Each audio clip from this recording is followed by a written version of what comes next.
Շնորհակալություն, հարգելի լրագրողներ, սիրելի քաղաքացիներ, ինչպես արդեն Տիկին Վահանյանը նշեց, այս ասուլիսը մենք իրականացնում ենք բացառապես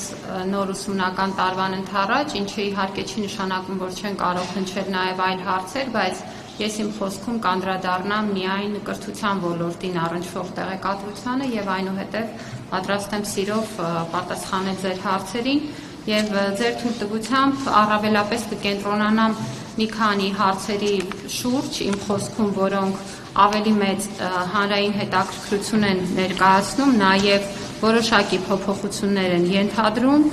եւ մի քանի հիմնական ցուցանիշներ կներկայացնեմ եւ մնացածը կարծում եմ, որ հարց ու պատասխանի ձևաչափով շատ ավելի հարմար կլինի հաղորդակցվել։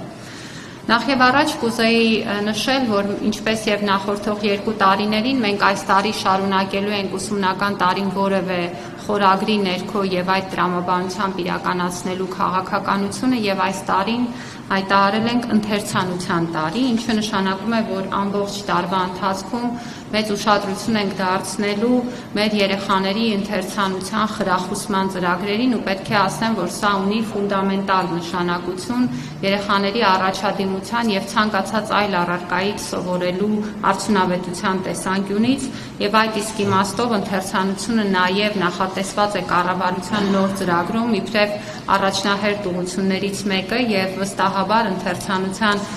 ուղղության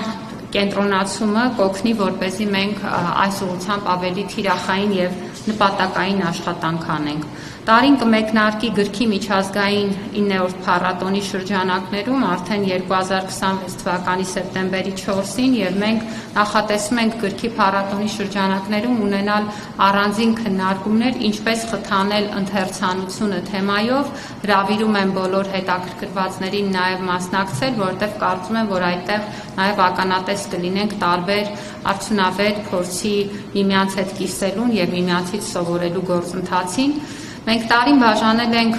տարբեր ամիսների յուրաքանչյուր ամսվա շրջանակում նաև մեր դպրոցներին ուղղորդելով այդ թեմայի շուրջ ավելի մեծ ծավալի աշխատանք անելու։ Սեպտեմբերը կսկսենք մեր էպոսով եւ Սասնա ծռերը կլինեն նաև մեր դպրոցների համար հիմնական թեմա աշխատելու եւ ընթերցանության շուրջ աշխատանք տանելու։ Հոկտեմբերը թարգմանական գրականության ամիս կլինի, նոյեմբերը վեպի միջազգային ամիսն է, դեկտեմբերին կխոսենք դետեկտիվ գրականության մասին, հունվարին կկենտրոնանանք դրամատուրգիայի վրա, փետրվարը հեքիաթներին նվիրված կլինի, մարտին պոեզիայի միջազգային ամիս ենք նախատեսում, ապրիլը կլինի մանկական գրականության ամիսը, մայիսը կենսագրականների, հուշագրությունների, մոտիվացիոն գրքերի ամիս։ Ինչպես տեսնում եք, փորձել ենք այնպես անել, որպեսզի տարվա ընթացքում գրականության տարբեր ժանրերը եւ ստեղծագործելու տարբեր ձևերը դառնան ավելի տեսանելի մեր երեխաների համար եւ յուրաքանչյուրը նաեւ իր նախասիրություններին համեմատ կարողանա ընտրել իրեն հետաքրքիր գրքերը,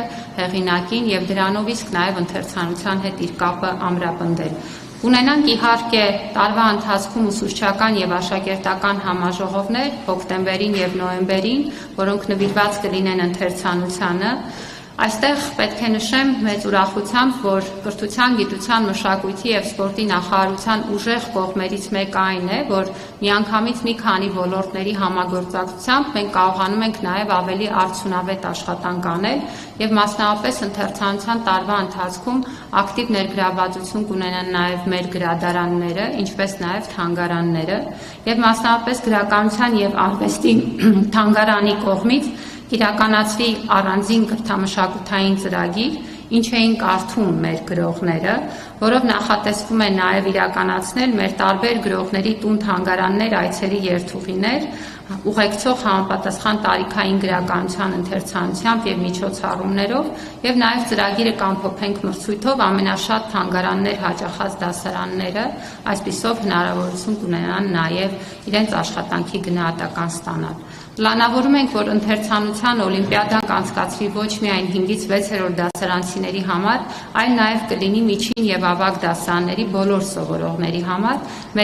մեծերի համար իհարկե ձևաչափը կընտրվի էսսեի ձևով, որպեսզի դա լինի նաև առավելապես վերլուծական հմտությունները խթանող, կունենանք առանձին ծրագրեր եւ ես ուզում եմ հիշեցնել նաև, որ մեր քաղաքականությունն է, որպեսզի մենք շարունակաբար նաև դպրոցական գրադարանները համալրենք նոր գրականությամբ եւ մեր առաջիկա որոշումների մեջ կլինի դպրոցների ֆինանսավորման կարգի համապատասխան կարգավորումը, որով յուրաքանչյուր տարի դպրոցները հնարավորություն կունենան նոր գրքեր ձեռք բերել իրենց գրադարանների համար։ Իհարկե մենք ունենք նաև ուղեցույց, թե հատկապես որ տարիքային խմբերի ինչպիսի գրականության ձեռքբերումն է խորհուրդ տրվելու, որովհետև սա ոչ թե ուղղակի գրականության ձեռքբերում է, այլ կրթական գործընթացին ուղեկցող բաղադրիչ եւ հետեւաբար բնականաբար կհետևենք այս գործընթացին։ Նախատեսում ենք նաեւ, որ սեպտեմբերից ընթերցանության ակումբներ կհիմնվեն մեր տարբեր դպրոցներում եւ մենք նաեւ ընթերցանության ակումբների շրջանակներում ուսումնական տարվա ավարտին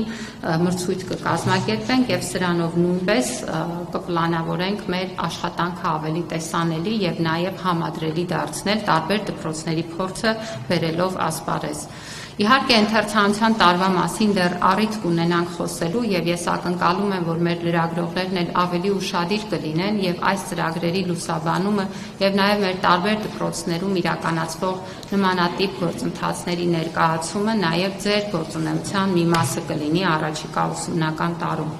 Բայց այս տարին մեզ համար նաեւ կարեւոր է նրանով, որ գիտեք, որ սեպտեմբերից մենք արդեն իսկ մուտք են գործում մի իրականություն, որ մարզային բոլոր դպրոցների լիազոր մարմինը հանդիսանալու է կրթության, գիտության, մշակույթի եւ սպորտի նախարարությունը։ Ուզում եմ հստակեցնել, որ սա ոչ թե նշանակում է, որ տեղերում աշխատանքի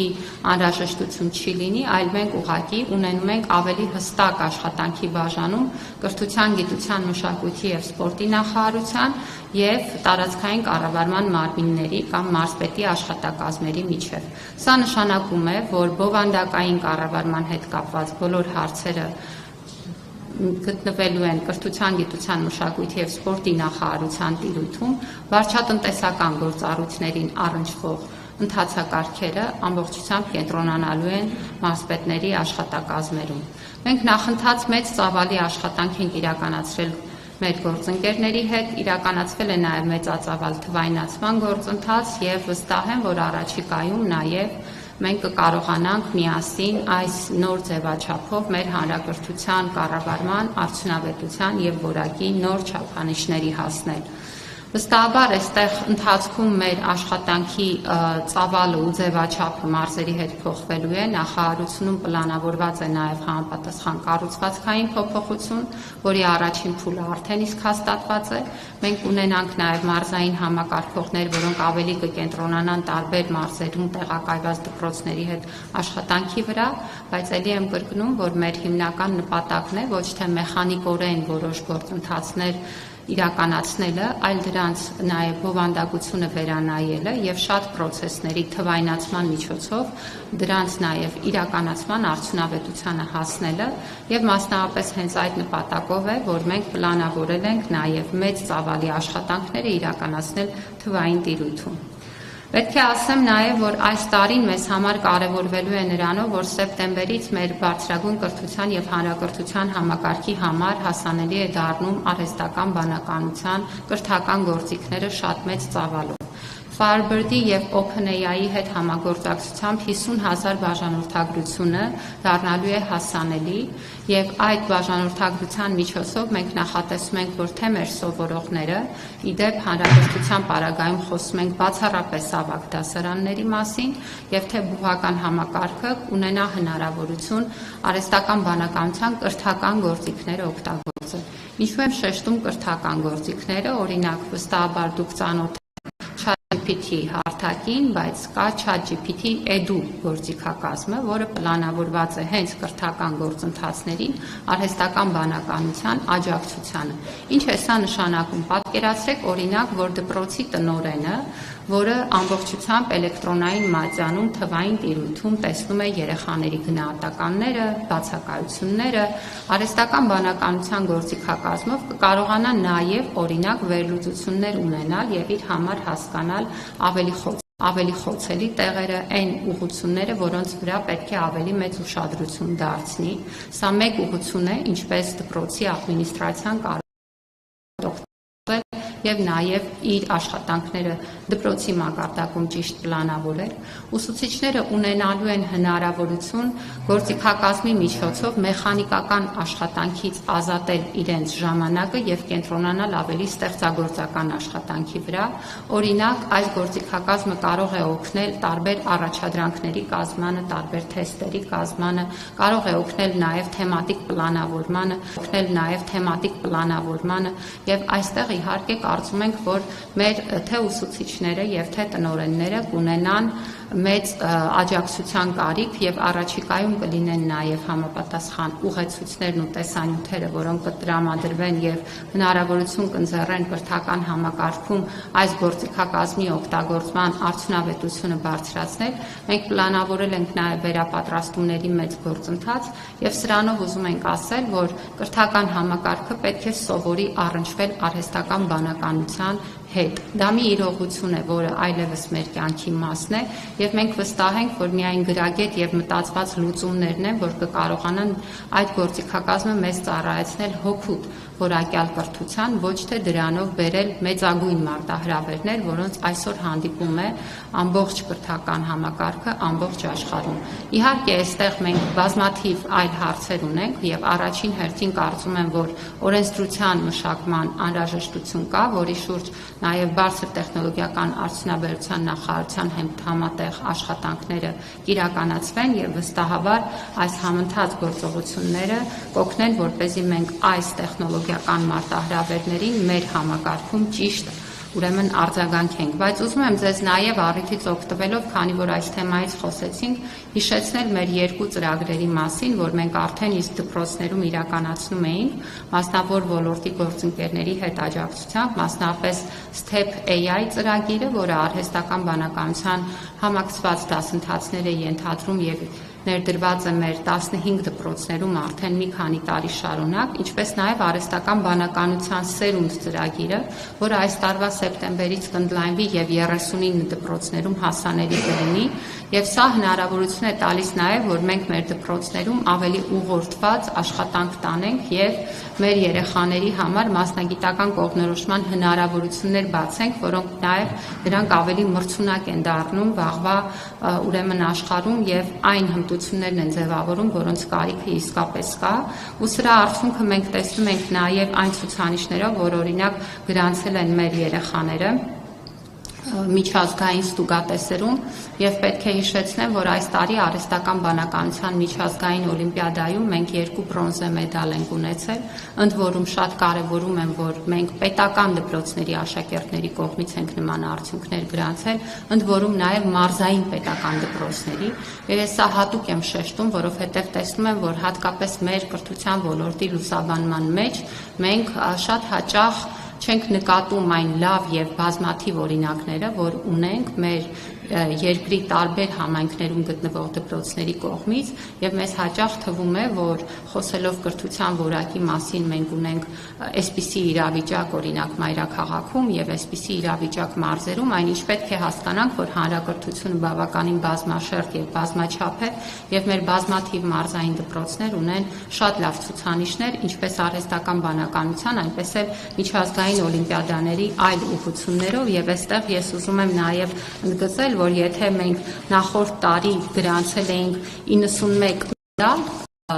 մեր աշակերտները գրանցել էին 25 թվականի արդյունքներով 91 մեդալ միջազգային օլիմպիադաներից, ապա այս տարի արդեն, չնայած առջևում մեզ դեռևս սպասվում են տարբեր օլիմպիադաներ, բայց մեր աշակերտները արդեն իսկ 115 մեդալ օլիմպիադաներում եւ սա նշանակում է, որ իրականում տարբեր ուղղություններով մեր ներգրավվածությունը էապես մեծանում է եւ բացի դրանից դա դառնում է նաեւ միջազգայինորեն ավելի տեսանելի եւ մրցունակ։ Իհարկե մենք այստեղ շարունակելու ենք նաև մեր մեծ ուշադրությունը գիտության նկատմամբ մեր դպրոցականների հետաքրքրվածության մեծացման, եւ ես պետք է հիշեցնեմ, որ այս տարեսկզբին մեկնարկեցինք մի նախաձեռնություն, որ մեր դպրոցականների հետ այցելում ենք տարբեր գիտական ինստիտուտներ եւ առաջին փուլում դա իրականացրեցինք ավելի այդպես ըստ ցանկության եւ ներկայացնելով նաեւ հնարավորություն հետաքրքրություն ունեցող աշակերտներին գրանցվելու, բայց կարծում ենք, որ սա ավելի ինստիտուցիոնալ ձևաչափի կարիք ունի եւ առաջիկայում կգործարկվի հարթակ, որով դպրոցները կկարողանան գրանցվել տարբեր գիտական ինստիտուտներ այցելությունների համար եւ մենք լրջորեն մտածում ենք այն մասին, որպեսզի ինչպես թանգարաններ եւ համերգասրահներ ու թատրոններ այցելությունն է մեր դպրոցականների համար պարտադիր, այնպես էլ գիտական ինստիտուտներ այցելությունները դառնա կրթական ծրագրի պարտադիր մաս, եւ ես սա շատ կարեւոր եմ համարում, որովհետեւ իրականում այդ այցերի մեծ մասին ինքս ներկա լինելով տեսնում եմ, թե ինչպես է փոխվում երեխաների վերաբերմունքը, երբ որ նախ եւ առաջ իրենք շատ առարկայական եւ շոշափելի տեսնում են, թե ինչպես է իրականացվում գիտությունը, զրուցում են մեր տարբեր ոլորտների գիտնականների հետ եւ դրանով իսկ կարծում եմ, թե իրենց մասնագիտական կողմնորոշման եւ թե ընդհանրապես մեր հանրության եւ մեր պետության կյանքում գիտության դերի նկատմամբ նրանց պատկերացումները էապես վերափոխվում են։ Սա իհարկե նաեւ մեր այն քաղաքականության շարունակությունն է, ըստ որի կառավարության ծրագրի թիրախն էր, որպեսզի մեր բոլոր դպրոցները ունենան բնագիտական եւ տեղեկատվական տեխնոլոգիաների լաբորատորիաներ, եւ մենք տեսնում ենք, որ այս շղթայական ազդեցությունը աշխատում է եւ երեխաները նաեւ իրենց դպրոցներում ստանալով փորձարարական հետազոտական հնարավորություններ, այնուհետև նաև այս այցելություններով իրենց համար բացահայտում են մեծ աշխարհ, որը վստահ եմ նրանց առնվազն մի մասի համար դառնալու է նաև հետագա մասնագիտական կողմնորոշման եւ զբաղվածության հիմք։ Մեր այս տարվա շատ կարևոր անելիքներից է նաև դպրոցական սնունդ ծրագրի փորձարկումը Երևանում։ Ես ուզում եմ հիշեցնել, որ պետության միջոցներով մեր տարրական դասարանների աշակերտները մարզային բոլոր դպրոցներում ստանում են առողջ սնունդ օրական 1 անգամ իրենց ուսումնառության ընթացքում եւ մենք խոսում ենք 107,000 երեխաների մասին։ Այս տարվանից արդեն սեպտեմբերից Երևանի 2 դպրոցներում կսկսվի դպրոցական սնունդ ծրագրի փորձնական իրականացումը, որը հետագայում կընդլայնվի եւ այս 107,000 երեխաներին կգան գումարվելու նաեւ Երևանի 48,000 դպրոցականները, որոնց համար նույնպես մինչև 2028 թվականի ավարտը պետությունը կպլանավորի դպրոցական սնունդ ծրագրի ամբողջական իրականացումը։ Եվ պետք է ասեմ, որ մենք կարծում ենք, որ այս ծրագրի նշանակությունը ոչ միայն այդ պահին երեխաների համար օրվա ռեժիմի ճիշտ կազմակերպումն է եւ նրանց համար սննդի կազմակերպումն է, բայց սա նաեւ էական ազդեցություն է թողնում առողջ ապրելակերպի ձևավորման եւ այդ դասընթացին զուգընթաց նաեւ առողջ սնվելու հանրային վարքականոնի ձևավորման ուղղությամբ։ Պետք է ասեմ, որ մենք նաեւ առանձին ծրագրեր ենք իրականացրել մեր գործընկերների հետ, ինչպես օրինակ նաեւ երեխաների կողմից կաթի օգտագործումը խթանելու եւ տեսնում ենք, որ նման ծրագրերը ունենում են շատ դրական ազդեցություն եւ իսկապես կարծում ենք, որ այս ուղղությամբ մեր աշխատանքները պետք է էապես ավելի մեծ թափ ստանան։ Իհարկե այստեղ մենք այս տարվա ընթացքում էլ շարունակելու ենք մեր կարևոր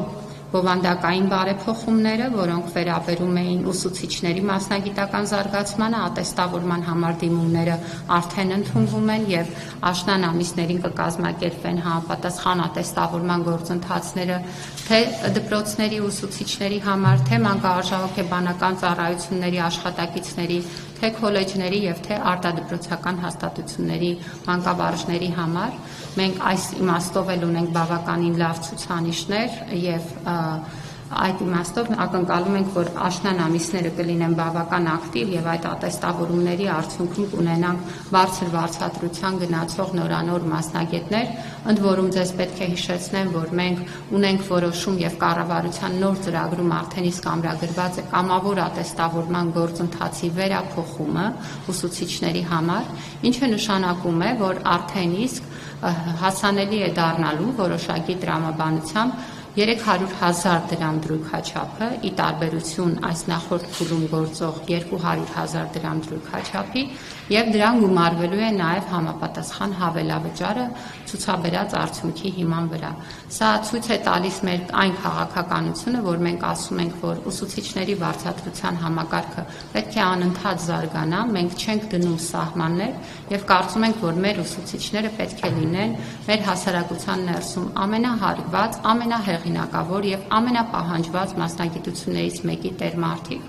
Ու ես ուրախ եմ, որ կառավարության քաղաքականությամբ արդեն իսկ այս տրամաբանությունը գործում է եւ առիթ ունեցել եմ ասելու, որ նախորդ ուսումնական տարում 4000 նոր ուսուցիչ ենք ունեցել եւ նրանց շուրջ 80 Եվ սա նշանակում է, որ գնալով ավելի ու ավելի շատ երիտասարդներ են գտնում, որ դպրոցում աշխատանքը մի բան է, որը կարող է նաև իրենց համար հեռանկար լինել։ Բայց այստեղ ուզում եմ նաև հիշեցնել, որ կառավարության նոր ծրագիրը մի շատ կարևոր գործողություն է ենթադրում, որը ուսուցչի կարգավիճակի մասին օրենքի մշակումն է։ Սրանով մենք նախատեսում ենք, որ կունենանք առանձին օրենք, որով ուսուցիչների թե դերը եւ թե նրանց համալիր սոցիալական պաշտպանության երաշխիքները կլինեն Եվ որպես առանձին նաև ուղղություն նախատեսում ենք, որ ուսուցիչների բնակարանային աջակցության ծրագրեր կգործարկենք։ Կարծում եմ, որ առաջիկա ամիսներին արդեն իսկ օրենքի նախագիծը պատրաստ կլինի քննարկման համար եւ մենք սիրով նաև կկիսենք մեր գործընկերների հետ ու կքննարկենք ինչպես ավելի արդյունավետ անցնել այս համակարգին։ Նոր է սկսվում, ես կուզեմ եւս մեկ կարևոր բան հիշեցնել նաև մեր ծնողներին, ինչը սոցիալական կրեդիտների մասին է։ Ու ես ուզում եմ հիշեցնել, որ եկամուտների համընդհանուր հայտարարագրման տրամաբանության մեջ դասագրքերի դիմաց գիտեք, որ վերադարձվում է 3000 դրամ սոցիալական կրեդիտի տրամաբանությամբ։ Սրա շահառու են մեր ավելի քան 300,000 երեխաների ծնողներ եւ Այս մոտեցմամբ է, որ մենք կարողացել ենք ըստ էության 5-ից 6-րդ դասարաններում, ինչու եմ ասում 5-ից 6-րդ, որտեղ գիտեք, որ տարրական դասարանների դասագրքերը ամբողջությամբ տրամադրվում են պետության կողմից, առանց ծնողների կողմից որևէ վարձավճարի, բայց այս սոցիալական կրեդիտի քաղաքականությունը բերել է նրան, որ ըստ էության 5-րդ եւ 6-րդ դասարաններում սոցիալական կրեդիտի չափը համադրելի է վարձավճարի հետ եւ կարելի է ասել, որ ըստ էության դասագրքերի վարձավճարը զրոյանում է եւ սա էլ պետք է հիշեցնեմ հետևանք է նրա, որ մենք դասագրքերի ոլորտում մեր մրցակցային քաղաքականության եւ կարգերի փոփոխության արդյունքում նաեւ դասագրքերի արժեքի նվազում ենք ունեցել միջինում 26%-ով, իսկ մյուս բոլոր դասարաններում դասագրքերի վարձավճարները նվազում են ավելի քան 66%-ով եւ քանի որ ուսումնական տարին նոր է սկսվում եւ մեր ծնողները հիմա կանգնելու են այս հարցի առաջ, ուրեմն ես ուզում եմ սա եւս մեկ անգամ օգտագործելով առիթը հիշեցնել, իրազեկել, որպեսզի նրանք նաեւ չմոռանան մասնակցել համընդհանուր եկամուտների հայտարարագրման համակարգին եւ դրա միջոցով նաեւ հետ ստանալ դասագրքերի վարձավճարների այն գումարները, որոնք գալու են նաեւ աջակցելու իրենց երեխաների կրթությանը։ Իհարկե մենք շատ մեծ անելիքներ ունենք բարձրագույն կրթության համակարգում եւ ես այստեղ կուզեմ ընդհանրապես մեկ-երկու հանգամանք շեշտել եւ այսպիսով գուցե նաեւ ամփոփել խոսքս Ուզում եմ ձեզ նաև տեղեկացնել, որտեղ այս վերջին շրջանում բավականին քննարկումներ գնացին մեր բուհերի վարկանիշավորման համակարգերում գրանցած տեղերի եւ նրանց դիրքի ուղղությամբ եւ Մենք բոլորովին վերջերս նոր համագործակցություն ենք սկսել, որի շուրջ տևական ժամանակ աշխատում էինք իհարկե եւ բանակցությունների գործընթաց էր գնում։ Մենք աշխատանք ենք սկսել QS վարկանիշավորման համակարգի հետ, որը ուղղված է մեր 3 բուհերի, Պոլիտեխնիկական համալսարանի, Երևանի պետական համալսարանի եւ Բժշկական համալսարանի աջակցությանը աշխատանքի ձևաչափի եւ մեթոդաբանության առումով այն խորհրդատվությունը տրամադրել, որոնք կօգնեն նաեւ մեր բուհերին միջազգային վարկանիշավորման համակարգերին համապատասխան իրենց գործունեությունը կարգաբերել եւ դրանով իսկ նաեւ բարելավել իրենց արդյունքները։ Պետք է ասեմ, որ այս համագործակցությամբ հետաքրքրված է նաեւ ամերիկյան համալսարանը եւ մենք սիրով պատրաստ ենք նաեւ քննարկել QS վարկանիշավորման համակարգի շրջանակներում եւս մեկ բուհ ընդգրկելու հնարավորությունը, իհարկե այդ ձևաչափի եւ տրամաբանության ներքո, եւ սա պետք է հիշեցնեմ նաեւ կառավարության այն քաղաքականության ներքո է, որով կրթության զարգացման պետական ծրագրով մինչեւ 2030 թվականի ուրեմն ցուցանիշով պետք է ապահովենք մեր 4 բուհերի ներգրավվածությունը միջազգային վարկանիշավորման համակարգերի առաջին 500-յակում։ Ու ես վստահ եմ, որ այս հետևողական աշխատանքը տալու է իր արդյունքը, ինչպես դա տեղի է ունենում ամեն այն դեպքում, երբ որ կա աշխատանքի հետևողականություն եւ մեր բուհերը հետևելով նաև բարձրագույն կրթության բովանդակային ռեֆորմին, որը առաջիկայում ել ավելի մեծ թափով կտեսնեք, որովհետև մենք արդեն իսկ ներկայացրել ենք քննարկման բուհերի հավատարմագրման եւ լիցենզավորման նոր կարգերը, առաջիկայում կլինեն նաև ենթաօրենսդրական մյուս ակտերը եւ այս բոլոր փոփոխությունների բերումով այն արդյունքները, որոնք նախանշված են ռազմավարությամբ, նույնպես տեղի կունենան։ Եվ եւս մի հանգամանք, որին կուզեի անդրադառնալ, ելի հաշվի առնելով ուսումնական տարվա սկիզբը եւ նաեւ նախորդ տարվա ընթացքում այս ուղղությամբ, այդ թվում հանրային տիրույթում որոշակի քննադատությունը, այսպես կոչված դպրոցում իրենց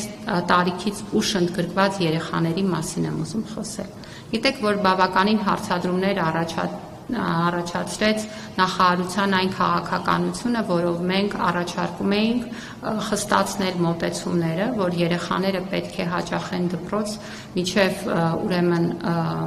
տվյալ տարվա սեպտեմբերին, եթե ինչպես օրենքով է սահմանված, մինչև տվյալ տարվա դեկտեմբերի 31-ը լրանում է իրենց 6 տարին։ Ուզում եմ հիշեցնել, որ այս կարգավորումը մեր երկրում գործում է դեռևս 2010 թվականից հանրակրթության օրենքի համաձայն։ Բայց գիտեք, որ մենք այստեղ ունեինք խնդիրներ, եւ այդ խնդիրները առաջ էին բերում նաեւ երեխաների տարիքից ուշ դպրոց գնալուն, որը բազմաթիվ ազդեցություններ էր թողնում նրանց զարգացման վրա։ Երբ որ մենք 2024 թվականին փոխեցինք կարգավորումը, նշելով, որ տարիքից ուշ գնալու դեպքում երեխան կնստի իր տարեկիցների հետ նույն դասարանում,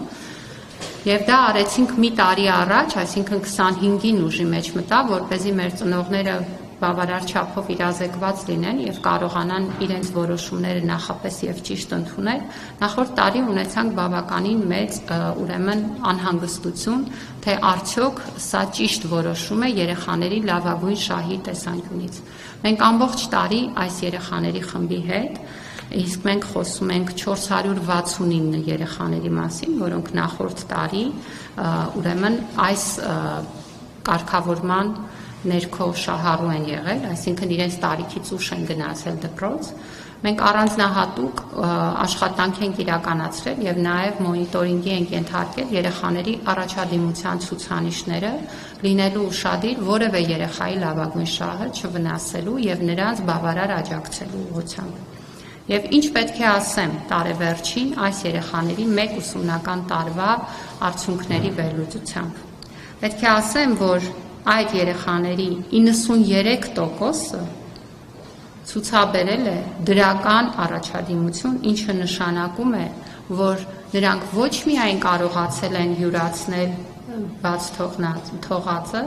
այլև հաջողությամբ իրենց տարեկիցների հետ միասին սովորում են նույն գործընթացի ռիթմի եւ տեմպի շրջանակներում։ Սա ցույց է տալիս Խոսքը վերաբերվում է այն երեխաներին, որոնց 6 տարին արդեն լրացել էր նրանց առաջին դասարան չէին տարել եւ նրանք ավելի ուշ շրջանում են գնացել դպրոց եւ օրինակ միանգամից երկրորդ դասարանում են սկսել իրենց ուսումնառությունը եւ պարզ է, որ այս պարագայում պետք է թե առաջին դասարանի գործընթացը յուրացնեին եւ թե նաեւ երկրորդ դասարանը, որտեղ սովորում էին, դա հասցնեին եւ այդ մտահոգությունը շատ արդարացված է, որտեղ բնականաբար ծնողները կարող են այդ մտահոգությունը ունենալ։ Իհարկե սրա լավագույն լուծումը այն է, որ երեխաները ժամանակին գնան դպրոց եւ մեր այս քաղաքականությունը ցույց է տալիս, որ մեր ծնողները դարձել են ավելի հետևողական եւ իրենց երեխաներին ժամանակին դպրոց ուղարկելու մոտեցումները արդեն իսկ դառնում են ավելի տարածված եւ այս տարի օրինակ մենք այս թվականակը չենք ունենալու ինչպիսին նախորդ տարվա ցուցանիշներ, որը ըստ էության այս մոտեցման առաջին տարին է, բայց ես նաեւ ուզում եմ, որովհետեւ սա մի բան է, որը շատ քննարկվեց, որպեսզի արդյունքներն էլ ներկայացվեն եւ մեր քաղաքացիները եւ նաեւ մեր ծնողները տեսնեն, որ իրենք իրենց երեխաներին պիտի շատ ավելի վստահեն։ Շատ հաճախ, երբ որ մենք մտածում ենք, որ մեր երեխաները ինչ-որ մի բան չեն կարող անել, ինչ-որ մի բան չեն հասցնի,